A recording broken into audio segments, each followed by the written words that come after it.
Wonderful Indonesian coffee, a taste of culture and tradition. Indonesian coffee is like a special treasure that comes from the beautiful islands of Indonesia. Let's learn about this delicious drink. 1. Rich flavor. Indonesian coffee has a rich and bold flavor that people all around the world love. It's known for its smooth taste and unique aroma, which comes from the fertile soil and tropical climate of Indonesia. 2. Varieties. Galore. Indonesia produces many different kinds of coffee, including Sumatra, Java, Bali, and Sulawesi.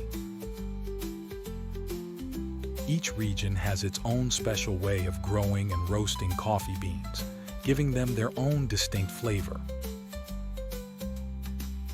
3. Traditional methods. Indonesian coffee is often grown using traditional methods passed down through generations.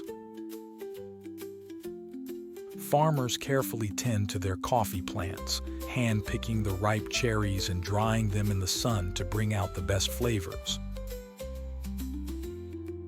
4. Coffee culture. Coffee is an important part of Indonesian culture and daily life. People enjoy gathering at coffee shops called warungs kopi to sip on a cup of coffee and chat with friends. 5. Global fame. Indonesian coffee is famous around the world and is exported to many countries. Coffee is an important part of Indonesian culture and daily life. People enjoy gathering at coffee shops called warungs kopi to sip on a cup of coffee and chat with friends. Indonesian coffee is a true delight that reflects the rich culture and heritage of the Indonesian people. Let's savor the flavors and enjoy a taste of Indonesia with every sip.